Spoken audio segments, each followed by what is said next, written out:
Well, the elderly among the flock, and I may have mentioned this other places, but sometimes people say, well, all we got is old people in the church, and they may be talking about certain rural parishes and whatnot. I say to myself, well, who are those older people? Those older people were young at one time, and for most of them, they've been practicing their faith for the last 60, 70 years or more. And they're still supporting the church. They're still active in the church. They have the faith. They have the faith in good times and in bad times. And that's where the rubber hits the road. And so I look upon these older people in the church as spiritual heroes. They disagree with me on that, I'm sure. But that's what I call them, because they're great examples of faith in good times and in bad. And I think the younger generation can learn from them. I think we need to have some opportunities for storytelling so that young people can hear the stories. One of the things in my case with my grandparents, storytelling was common within the family. And often the storytelling centered around faith subjects as well. So, something, it's normal to be a Catholic. Priests in the church are like anybody else, human beings like anyone else. Being a Catholic is not a strange thing. The faith is something positive and something wonderful. These are the kind of things that can come forward once we understand the beautiful resource that our elderly can provide for our younger people with their stories and their, what I call, heroic example of faith over the years. I think, one, we have to make a sort of a demarcation between, a distinction between our rural parishes, because there are some of our rural parishes, it's only grandparents that are there. The children, and so the grandchildren, are in the city where there's work, where there's opportunities.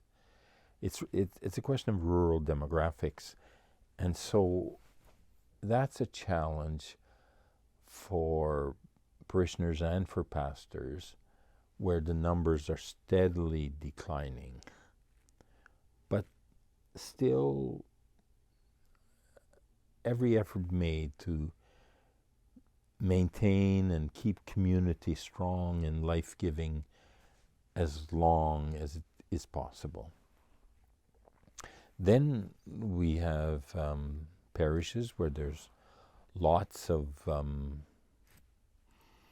newly arriving immigrants or otherwise, and they bring many children.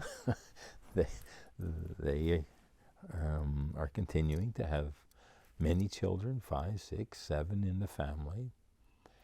And I find when they come into a parish, the grandparents, the elderly, suddenly have new life. But they see these families come in from the Philippines, from Africa, from India, from South America, and they go, oh, it's so nice to hear a child crying in the church. Okay, sometimes you have to convince the priest of that, but anyway. Okay, but it's new life. And as long as they don't have a super possessive attitude towards the church, it's my church, my family built it, and it's got to be like this. But if they have an expansive heart, a generous heart, they will glory in the coming of people, even with changes. Old people, elderly people, grandparents, they can live with change. In fact, they can easily rejoice at change. Not necessarily embrace it and be on the lead of change, on the forefront of change, but see new life and appreciate it. And then in many of our parishes, it's still the elderly, the 60, 70-year-olds that are the bedrock of parish life. And so that allows let's say, the elderly, to see that that community of faith continues and is handed on. So it's it's many elements, but I often see the elderly among the joyous in the church. Yeah, yeah. And then, it's the proverbial, well, one day they will go to meet their Maker. And so there's that whole ministry to the dying and walking with the family and with the person, pastoral care, spiritual care, through the family, through parish or institutions, but of walking with, of truly being present and living that experience together in love. And then what you often get is, well, sometimes you get the joking, I think God has forgotten me. But more often what you do get is, I still remember this elderly sister, aren't you scared to die? And her response was, why would I be scared to die? I'm going home. I'm going home. And nobody had to say anything more about Christian hope or resurrection or, yeah.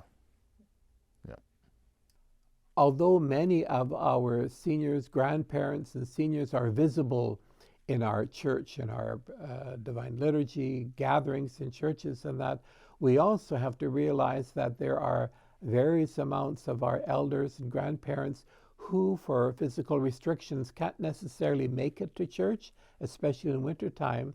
And we have to realize that we need to keep up contact with them. Lately, after the pandemic, we've really learned how to make use of live streaming liturgical services or Zoom technology.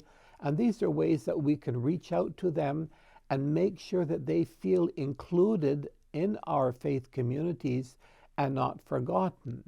Another aspect of how they can be forgotten is by their own family members, their children, grandchildren, great-grandchildren who just may not be keeping contact with them. And this can be very difficult for them, especially at those times of celebration, such as Christmas and Easter, or for their own birthday, when in the past they could have hosted a gathering of the family in their homes and prepared a meal and hospitality and all those things.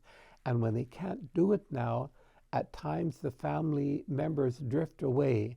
And so we as a faith community should always remember to reach out, to look out for them, keep contact with them in whichever way we can to make sure that they continue to feel that they're important members of our faith community and our social community as well.